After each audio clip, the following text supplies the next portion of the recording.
नमस्कार साथियों, स्वागत है आपका अपने YouTube channel online MCQ classes में। प्यारे साथियों, इस क्लास में हम राजस्थान अध्ययन की कक्षा 9 का चैप्टर नंबर 3 है। उसमें जो राजस्थान की कला संस्कृति का जो टॉपिक है उसके एमसीक्यू प्रश्न करने वाले हैं।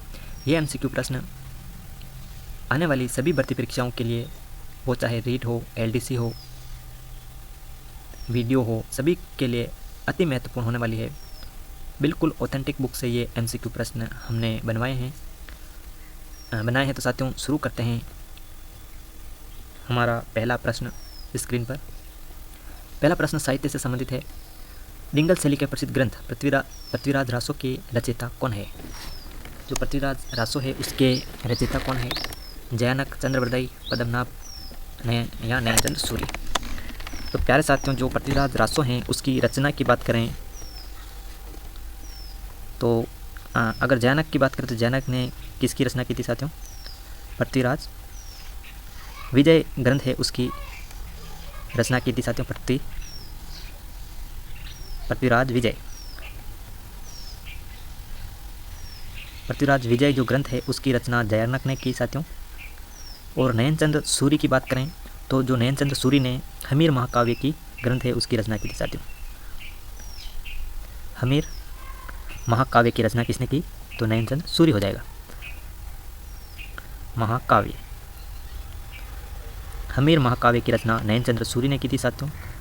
जबकि पृथ्वीराज रासो है उसकी रचना की बात करें तो वो हो जाएगा चंद्रबरदाई। से ऑप्शन है जो हमारा बिल्कुल राइट आंसर हो जाएगा। चंद्रबरदाई ने पृथ्वीराज रासो की रचना की है। अगला प्रश्न ये देखिए साथियों, इससे पहले विश्लेषण देख लेते हैं इस प्रश्न का। जो चंद्रबरदाई पृथ्वीराज चौहान के मित्र और दरबारी कवि थे। चंद्रबरदाई है वो पृथ्वीराज चौहान के परम मित्र थे और वो उनके दरबारी कवि भी थे।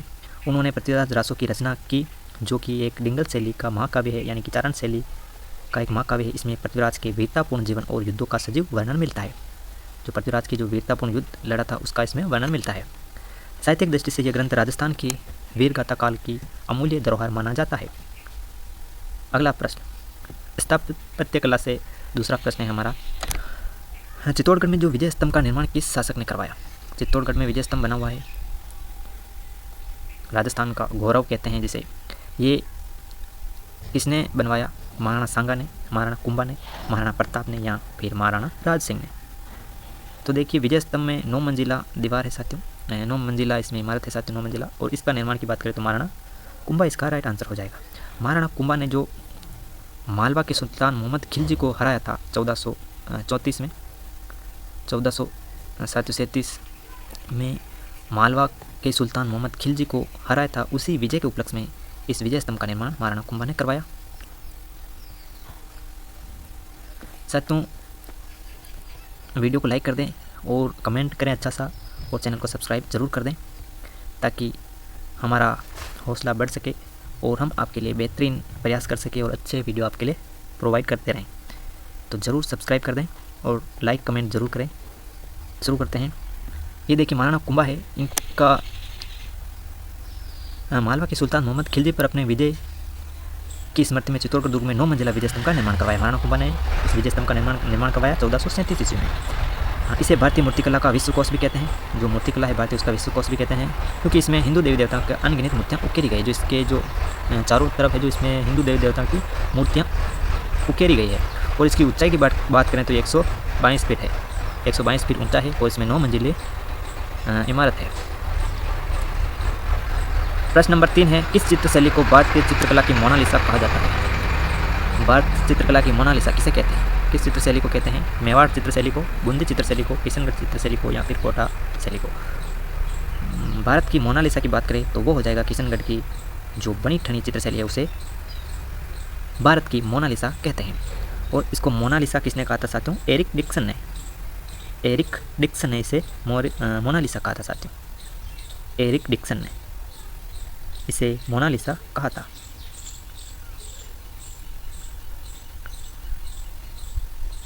ये देखिए साथियों, बनी ठनी चित्रशैली का चित्र है साथियों। किशनगढ़ शैली की प्रसिद्ध कृति बनी ठनी को एरिक डिक्सन ने भारत की मोनालिसा की संज्ञा दी है। किसने दी मोनालिसा की संज्ञा? एरिक डिक्सन ने। इसके चित्रकार कौन है? तो साथियों निहाल चंद्र है। चित्रकार की बात करें तो कौन हो जाएगा? निहाल चंद्र। ये चित्र राजा नागरीदास के समय बना था, और ये चित्र किसके समय बना था? यानी नागरीदास के समय। और नागरीदास को क्या कहते थे? सामंत सिंह कहते थे।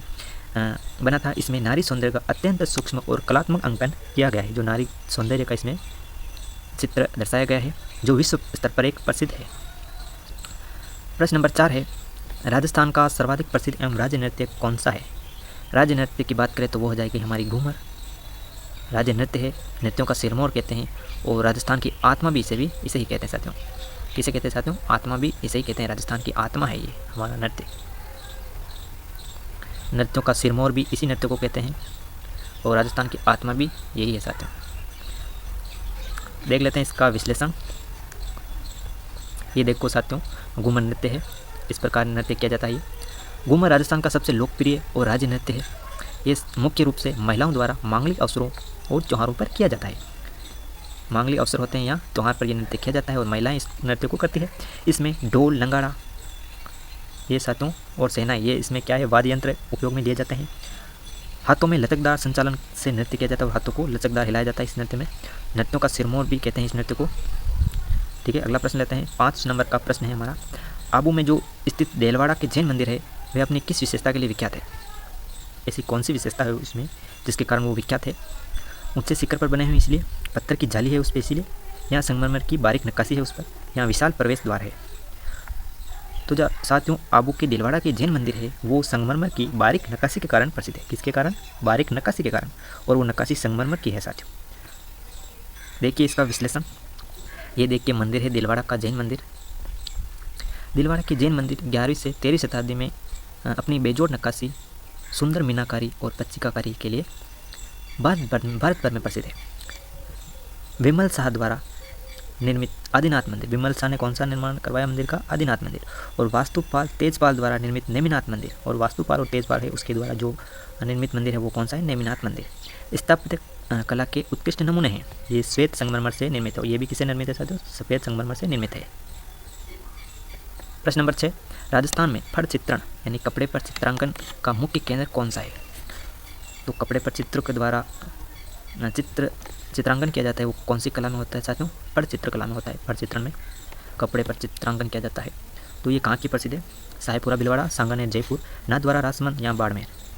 तो जो कपड़े पर चित्र बनाने की कला है वे फड़ चित्रकला साहेबपुरा की प्रसिद्ध है। कहाँ की साथियों? साहेबपुरा की। साहेबपुरा हो जाएगा हमारा भिलवाड़ा में, और भिलवाड़ा की ये प्रसिद्ध है। और इसमें बात करें तो फड़ कला के लिए कौन सा परिवार प्रसिद्ध है साथियों? जोशी परिवार। कौन सा परिवार है साथियों? जोशी।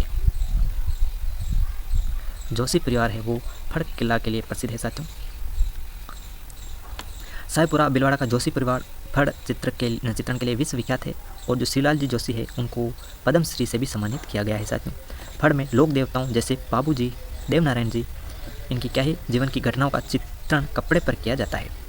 जो इनकी जो घटना होती है उसको कपड़े पर चित्रों द्वारा निरूपित किया जाता है, उसे हम फड़ चित्रांकन कहते हैं। जिसका वाचन फिर कौन करते हैं साथियों? भोप पे करते हैं। जिसका वाचन कौन करते हैं? फड़ का वाचन भोप पे करते हैं। प्रश्न नंबर 7 है, जोधपुर के मेहरानगढ़ दुर्ग का निर्माण किसने करवाया था? जो जोधपुर का मेहरानगढ़ दुर्ग है उसका निर्माण की बात करें तो 1459 में जब जोधपुर नगर बसाया उसी समय जोधपुर के दुर्ग का भी निर्माण हुआ था। और जोधपुर के दुर्ग का निर्माण की बात करें तो किसने करवाया? राव जोधा ने। और साथियों 1559 में किस नगर की स्थापना हुई थी साथियों? कौन सा नगर बसाया गया था? 1559। 1459 में तो जोधपुर हो गया साथियों। 1459 में जोधपुर। 1559 में कौन सा नगर बसा है साथियों? ये बताना है आपको।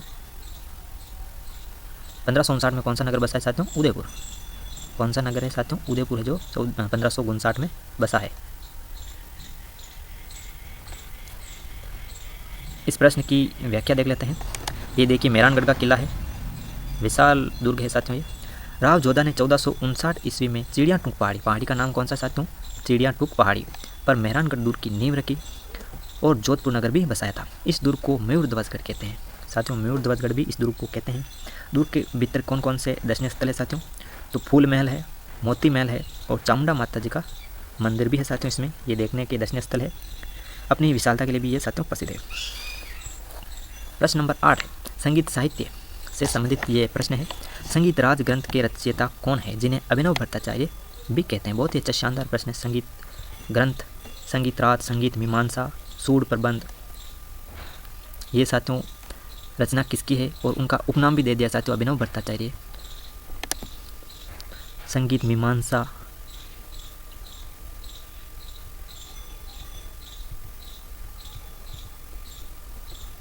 सूड प्रबंध,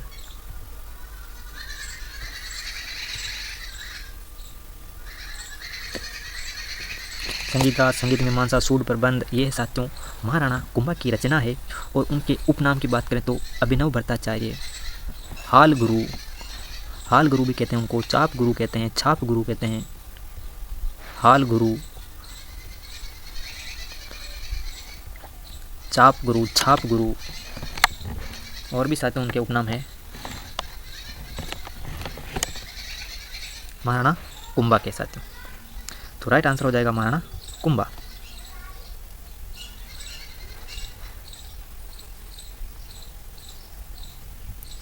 ये देखिए साथियों महाराणा कुंभा का चित्र। महाराणा कुंभा एक महान योद्धा के साथ साथ संगीत और साहित्य के प्रखर विद्वान थे। उनका सबसे विशाल और महत्वपूर्ण संगीत ग्रंथ है, जो सबसे महत्वपूर्ण ग्रंथ है वो है संगीत ग्रंथ है, यानी संगीत। उन्होंने संगीत मीमांसा, सूड प्रबंध, रसिक प्रिया, गीत गोविंद पर टीका की रचना भी की है। उन्होंने उनकी संगीत योग्यता के कारण अभिनव भट्टाचार्य की उपाधि प्राप्त है, यानी संगीत की योग्यता के कारण उसे अभिनव भट्टाचार्य कहते हैं। और उनकी जो उपलब्धियां हैं, हाल गुरु की उपलब्धि है साथियों। चाप गुरु भी उनको कहते हैं साथियों, चाप गुरु, हाल गुरु और छाप गुरु भी कहते हैं साथियों। और एक महत्वपूर्ण उपनाम है साथियों उनका हिंदू सुल्तान, हिंदुओं का सुल्तान है वो, इसीलिए हिंदू सुल्तान भी उसका एक उपनाम है साथियों। ये महाराणा कुंभा के महत्वपूर्ण उपनाम है। राण रासो भी उन्हें कहते हैं साथियों, राणो रासो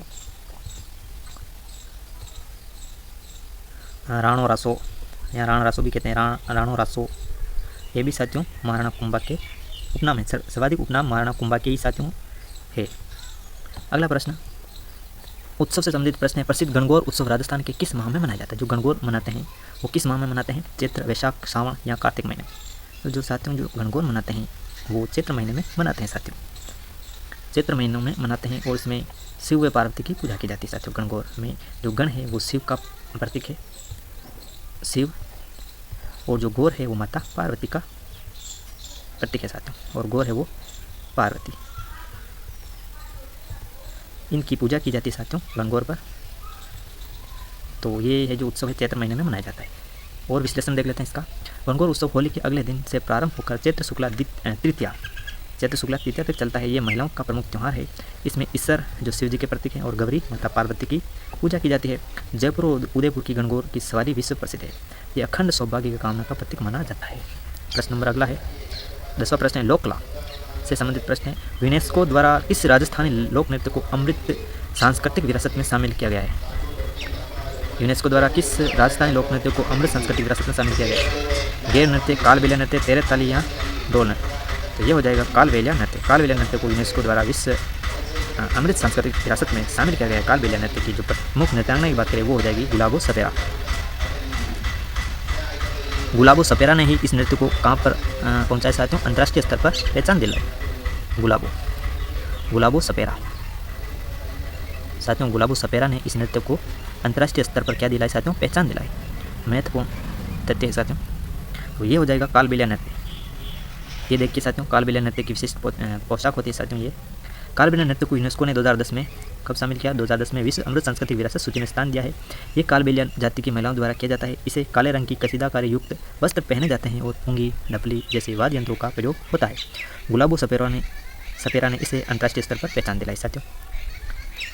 ये थे आज के महत्वपूर्ण इंपॉर्टेंट प्रश्न जो सभी एग्जाम्स में लगभग इनसे क्वेश्चंस पूछे जाते हैं और आगे भी पूछे जाएंगे। इसी प्रकार के साथियों महत्वपूर्ण प्रश्नों के लिए हमारे चैनल को सब्सक्राइब कर दें, इस वीडियो को लाइक कर दें, शेयर करें और अपने अनुसार इसमें कमेंट कर दें। मिलते हैं अगले वीडियो में, तब तक के लिए धन्यवाद।